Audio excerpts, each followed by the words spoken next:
कति हो? 1 अमेरिकी डलर भनेको कति हो? यसको फिक्स रेट नै छैन। 2070 सालमा 100 रुपैयाँ थियो, अहिले 144 रुपैयाँ छ। कहिले बढ्छ कहिले घट्छ भरै हुँदैन। कसैलाई लाग्ला डलरको भाउ बढे पनि घटे पनि के भयो र, हामी डलर कमाउने होइनौँ। तर हामीसँग सिधै नजोडिए पनि डलरको मूल्यले तपाईँ हाम्रो भात भान्सासम्म पनि प्रभाव पारिरहेको हुन्छ। नेपाली मुद्रा बलियो छ कि कमजोर छ भन्ने कुरा डलरसँगै तुलना हुन्छ। हाम्रो देशमा डलरको भाउ किन बढ्ने घट्ने भइरहन्छ? हामीलाई डलरको भाउ बढ्दा फाइदा छ कि घाटा? अनि डलर र नेपाली रुपैयाँको सम्बन्धलाई प्रभाव पार्ने कुराहरू के छन्?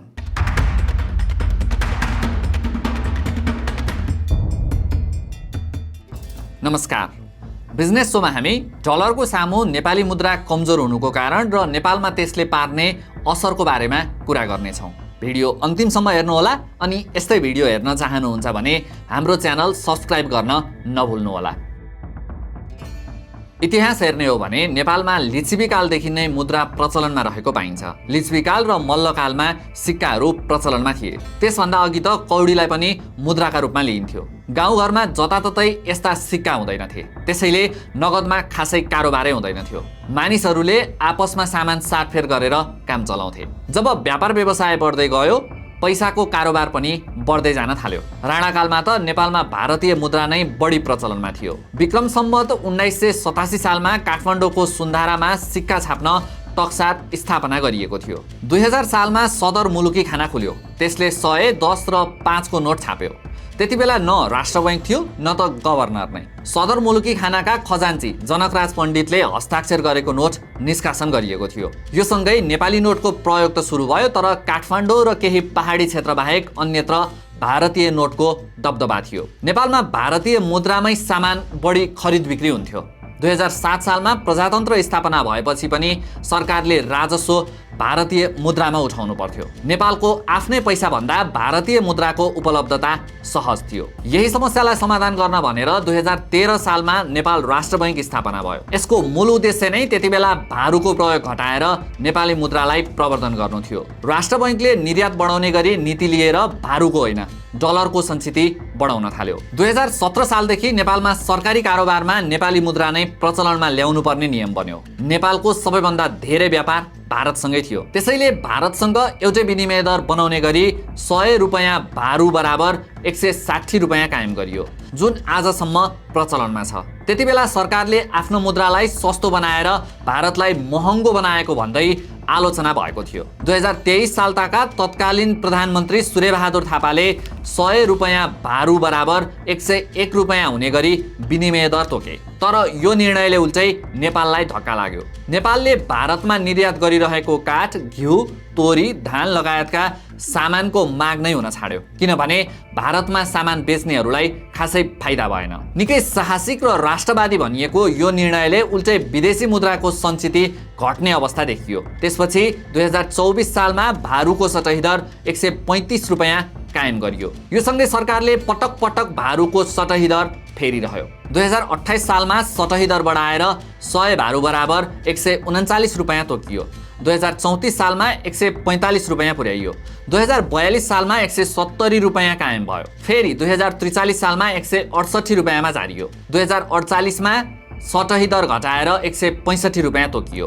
अन्तिम पटक 2049 को फागुनमा 160 रुपैयाँ कायम गरियो। यसरी 9 पटक भारतसँग स्थिर विनिमय दर तलमाथि गरेपछि भने नेपालले कुनै परिवर्तन गरेको छैन। लगातार 33 वर्षदेखि भारू 100 बराबर रु 160 के विनिमय दर कायम छ। यो त इतिहासको कुरा भयो। अब प्रश्न उठ्न सक्छ, अमेरिकी डलर सहित अरू विदेशी मुद्राको सतही दर दिनदिनै घटबढ हुने अनि भारूको चाहिँ किन एउटै? यस्तो किन भयो भने नेपालले विदेशी विनिमयमा कन्भेन्सनल पेगिङ प्रणाली अपनायो। कन्भेन्सनल पेगिङ भनेको कुनै एउटा विदेशी मुद्रासँग स्थिर विनिमय दर कायम गर्नु हो, अनि त्यही स्थिर विनिमयकै आधारमा अरू मुद्राको दर तोक्ने प्रणाली नै कन्भेन्सनल पेगिङ हो। भारूमा नेपाली रुपैयाँलाई अन्तराबद्ध गरिएको छ, जसका कारण अमेरिकी डलर मात्र होइन अरू विदेशी मुद्राको नेपाली मूल्य पनि भारूकै आधारमा तय गरिन्छ। सजिलोसँग नै बुझौँ। नेपालमा विदेशी मुद्राको विनिमय दर तोक्दा आज डलरसँग भारूको भाउ कति छ भनेर हिसाब निकालिन्छ। अनि प्रति डलर जति भारू कायम हुन्छ त्यसैलाई 1.6 ले गुणन गरेर नेपालको एक्सचेन्ज रेट कायम गरिन्छ। यसले गर्दा अन्तर्राष्ट्रिय बजारमा भारू जति बलियो हुन्छ नेपाली मुद्रा पनि त्यति नै बलियो हुन्छ। अनि भारू जति कमजोर भयो नेपाली मुद्रा पनि त्यति नै कमजोर हुन्छ। 2082 पुस 20 गतेको विनिमय दर नै हेरौँ त। 2082 पुस 20 गते नेपालमा 1 अमेरिकी डलरको भाउ 145 रुपैयाँ 62 पैसा छ। ठ्याक्कै 1 वर्ष अघि 1 डलरको भाउ 137 रुपैयाँ 54 पैसा थियो। 5 वर्ष अघि 1 डलरको भाउ 117 रुपैयाँ 3 पैसा थियो। यसले के देखाउँछ भने डलरका अगाडि नेपाली पैसा कमजोर हुँदै हुँदै गइरहेको छ।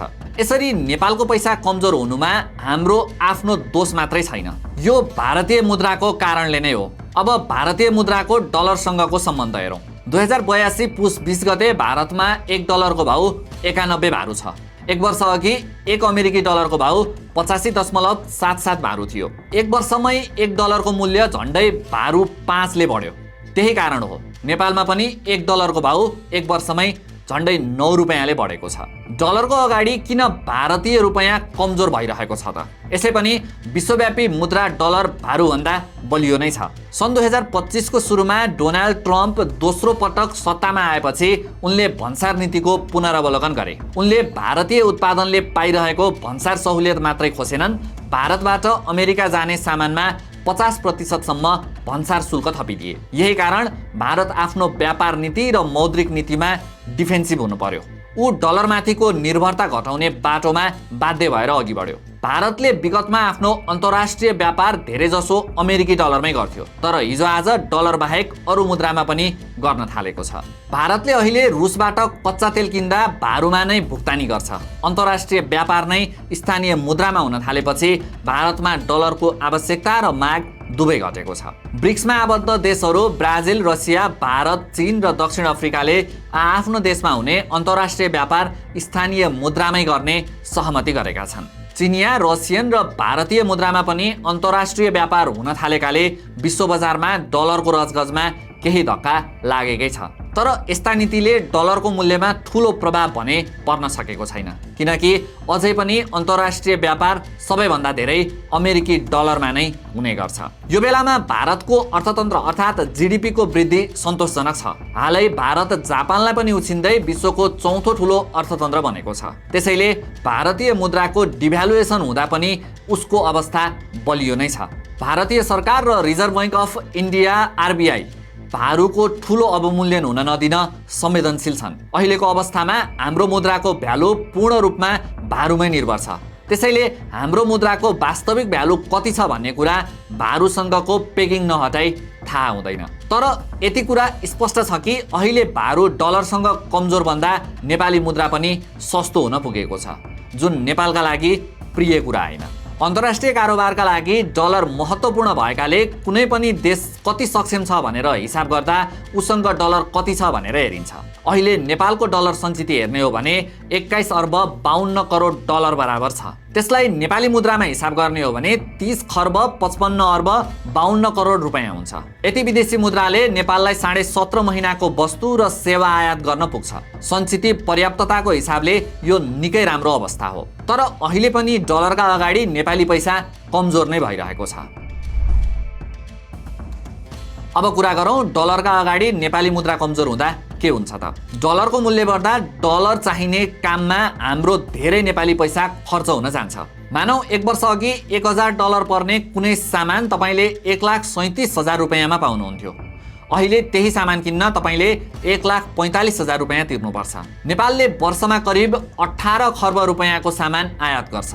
भारतबाट आयात हुने सामान बाहेक अरूका लागि हामीलाई अमेरिकी डलर नै चाहिन्छ। त्यसैले डलरको भाउ महँगो हुँदा हामीले गुमाउने नेपाली मुद्राको भ्यालु पनि बढ्छ अनि नेपालमा ती सामानको भाउ पनि महँगो पर्छ। जस्तो डलर बलियो हुँदा भारतले आयात गर्ने कच्चा तेलको मूल्य पनि बढ्न जान्छ र अप्रत्यक्ष रूपमा नेपालले भारतसँग किन्ने तेल महँगिन्छ। तेलको मूल्य बढ्दा उद्योगहरूको ढुवानी लागत मात्र होइन, बस भाडादेखि किसानले खेतमा लगाउने ट्र्याक्टरसम्मको भाडा बढ्छ।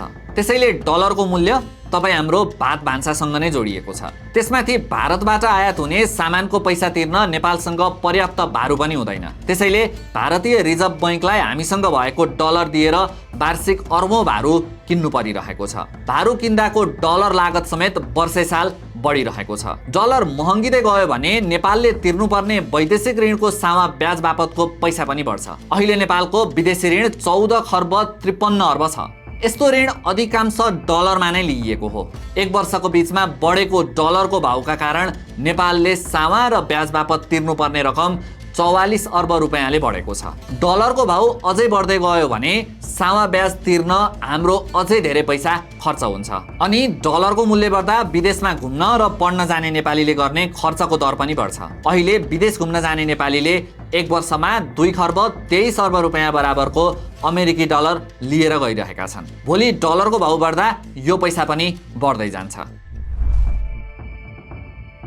यसो भन्दैमा डलरको मूल्य बढ्दा हामीलाई केही फाइदा नै छैन त? डलरको मूल्य बढ्दा हामीलाई केही कुरामा फाइदा नै छ।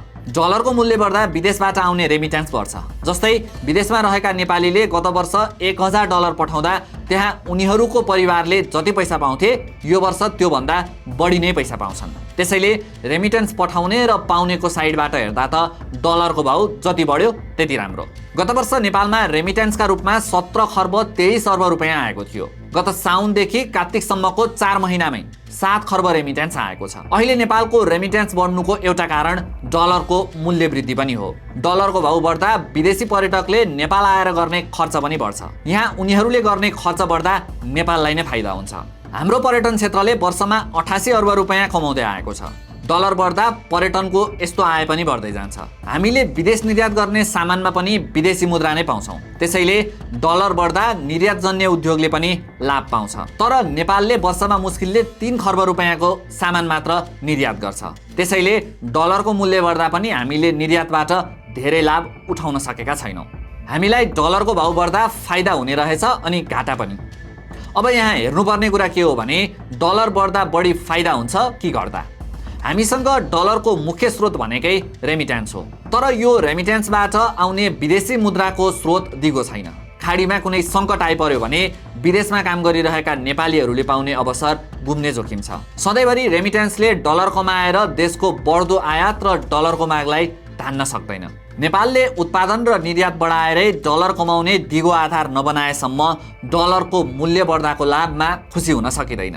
अहिले सबै ठिकठाक छ भन्दैमा भविष्य पनि ठिक हुन्छ भन्ने ग्यारेन्टी हुँदैन। यदि भारतसँग पेगिङ हटाइदिने हो भने नेपाली मुद्रा बलियो हुन्थ्यो कि?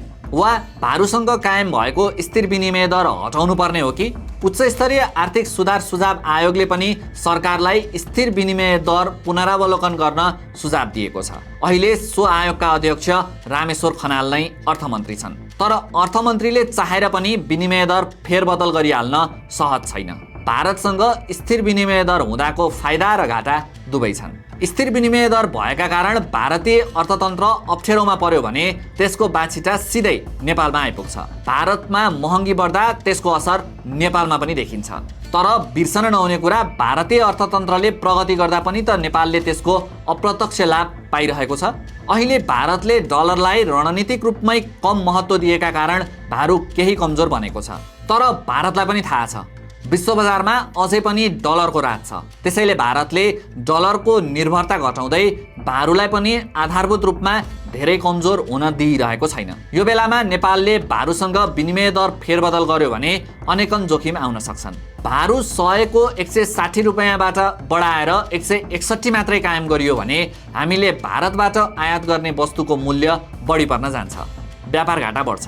खुला सीमाको फाइदा उठाएर भारतबाट अवैध आयात झन बढ्न जान्छ। अनि हामीले डलरको मूल्य बढ्दा जे ब्याड इफेक्ट पर्छ भनेका थियौँ त्यो सबै यहाँ पनि पर्छ। अनि अन्ततः भारतलाई नै यसले फाइदा पुग्छ र नेपाललाई यो महँगो पर्न सक्छ। अब उल्चाएर हेरौँ, भारू 100 को 160 बाट घटाएर 159 मा झार्यो भने के हुन्छ? भारतसँग लिइएको ऋणको भार थोरै मात्रामा घट्छ। व्यापार घाटा पनि अलिकति घटेकै देखिन्छ। तर भारूको मूल्य घटाइयो भने भारतमा निर्यात गर्दा हुने आम्दानी घट्छ। नेपालले अहिले सबैभन्दा धेरै वस्तु र सेवा निर्यात गर्ने देश भारत नै हो। अनि हाम्रो देशमा भारतीय पर्यटकले गर्ने खर्च घट्छ या भनौँ भारतीय पर्यटकबाट हामीले गर्ने आम्दानी कम हुन जान्छ। भारतमा काम गरिरहेका नेपालीलाई पनि घाटा हुन्छ, त्यहाँबाट आइरहेको रेमिटेन्स पनि कम हुन्छ। भारूको सतही दर कम भयो भने भारतीय वस्तुको आयात स्वाभाविक बढ्छ, स्वदेशी वस्तु प्रयोग झन कम हुन सक्छ। उदाहरणका रूपमा हेरौँ, भारूको भाउ घट्दा भारतबाट आयात हुने चिनीको मूल्य झन घट्न सक्छ। यही कारण नेपालको चिनी भन्दा भारतको चिनी सस्तो पर्न जान्छ। नेपालका चिनी मिलले भारतको चिनीसँग प्रतिस्पर्धा गर्न सक्दैन, स्वदेशी चिनी मिलहरू बन्द हुने जोखिम हुन्छ। नेपालका उखु किसानहरूले राम्रो मूल्य पाउँदैनन्। यसले के देखाउँछ भने भारू र नेरुको पेगिङले नेपाललाई अहिलेसम्म कम हानि र बढी लाभ छ। फेरि अर्थतन्त्रको समष्टिगत व्यवस्थापनमा नेपालभन्दा भारत नै अब्बल छ। भारतले सन् 1990 आसपासमा भोगेको आर्थिक सङ्कटपछि अर्थतन्त्रमा समस्या दोहोरिन नदिन विशेष सजग भएर काम गरिरहेको छ। भारू र नेरुको पेगिङ भएकाले नै भारतीय व्यवस्थापकीय कौशलको फाइदा नेपालले पनि उठाइरहेको छ। यसबाट भारतलाई पनि ठुलो घाटा छैन, किनभने खुला सीमाका कारण नेपालमा भारतीय नक्कली नोटको कारोबार फैलने जोखिम छ। त्यसैले भारत यो पक्षमा सधैँ सजग हुन्छ। यदि भारूको मूल्य नेरुसँग स्थिर नराख्ने हो भने नेपालको मुद्रा कमजोर हुन्छ। त्यसको फाइदा उठाउन नक्कली नोटको कारोबार फैलने जोखिम हुन्छ।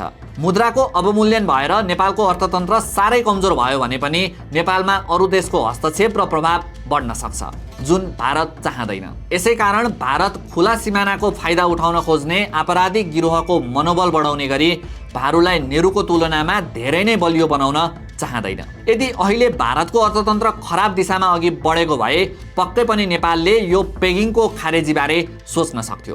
तर भारतको अर्थतन्त्र व्यवस्थित ढङ्गले नै फैलिरहेको छ।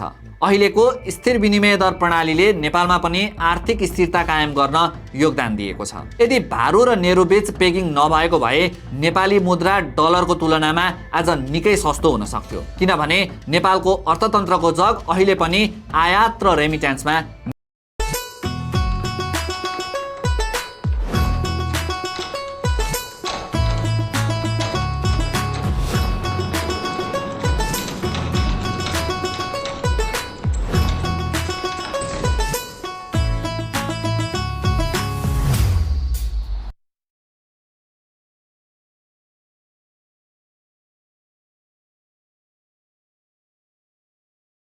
निर्भर छ। आयात र रेमिटेन्समा निर्भर हुनु भनेको आफैमा परनिर्भर र जोखिमपूर्ण अवस्था हो। कुनै पनि देशको मुद्राको मजबुती मूलतः त्यो देशको आन्तरिक अर्थतन्त्रको अवस्था र त्यो देशको मुद्राको मागका आधारमा तय हुन्छ। अहिले भारतसँगको व्यापार घाटालाई आधार मानेर मात्रै विनिमय दर पुनरावलोकन गरियो भने पनि भारूको मूल्य स्वतः बढ्न जान्छ। भारू 100 बराबर 200 भन्दा बढी नेपाली रुपैयाँ हुने अवस्था पनि आउन सक्छ। यस्तो हुँदा भविष्यमा हामीले भारतबाटै पनि आयात गर्न नसक्ने अवस्था समेत आउने जोखिम हुन्छ। कुनै पनि सङ्कटका बेलामा औषधि र तेल आयात गर्न सकिएन भने के हुन्छ?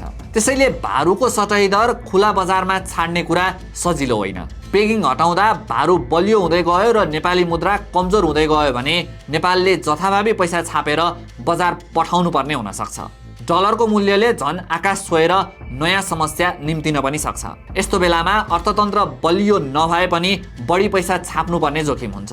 अहिलेकै अवस्थामा भारूको स्थिर विनिमय दर प्रणालीमा तलमाथि गरियो भने मध्यम वर्गमा उक्लिएकाहरू पनि महँगीको मारले गरिबीमा झर्न सक्छन्। तर जोखिम छ भन्दैमा सधैँभरि यसरी नेपाली मुद्रा भारूमै निर्भर हुनुपर्छ भन्ने पनि होइन, किनभने सधैँभरि भारतको अर्थतन्त्रले राम्रै गर्छ भन्ने ग्यारेन्टी पनि छैन। एउटा सार्वभौम देशले आफ्नो देशको मुद्रा अर्को देशसँग सधैँका लागि आबद्ध गराएर राख्नु धेरै स्वाभाविक पनि होइन। त्यसैले भविष्यमा यो पेगिङका कारण आउन सक्ने जोखिमको पक्षलाई ध्यानमा राखेर आजैदेखि नेपालले अर्थतन्त्र सुधारका लागि काम गर्न सक्नुपर्छ। देशको अर्थतन्त्र बलियो भयो भने भारतीय मुद्रामा टाँसिएर बस्नु पर्दैन। आत्मनिर्भर अर्थतन्त्रका लागि उपभोग्य वस्तुको आयात घटाउन आन्तरिक उत्पादन बढाउनुपर्छ। निर्यात सम्भावना भएको वस्तुको उत्पादन र निर्यात दर बढाउनुपर्छ। आन्तरिक उत्पादन नबढाई भारूको स्थिर दर चलाउने कुचेष्टा भयो भने नेपाल आफै खाल्डोमा पर्न सक्छ। अहिले त कतिपयले चिनिया मुद्रासँग पनि भारूमा जस्तै स्थिर विनिमय दर कायम गर्नुपर्ने आवाज उठाइरहेका छन्। फेरि भारूको स्थिर विनिमय दरमा परिवर्तन चाहनेहरू पनि उत्तिकै छन्। यस्ता विषयमा अध्ययन र विश्लेषण गर्ने काम सरकारको हो। यो बहस गरेर होइन, तथ्य र तथ्याङ्कका आधारमा वैज्ञानिक ढङ्गले विश्लेषण गरेर गर्नुपर्ने कुरा हो। अर्थ मन्त्रालय, निजी क्षेत्र, आयात निर्यातकर्ता, योजना आयोग, राष्ट्र बैङ्क अनि अर्थशास्त्रीहरू बसेर परिवर्तित सन्दर्भको विश्लेषणपछि मात्रै यसबारे निष्कर्षमा पुग्न सकिन्छ। तपाईँलाई के लाग्छ? नेपालले भारतसँगको स्थिर विनिमय दर पुनरावलोकन गर्नुपर्ला अनि नेपाली मुद्रा कसरी डलरसँग बलियो बन्न सक्ला? तपाईँ आफ्नो मत तल कमेन्ट बक्समा लेख्नुहोस् है।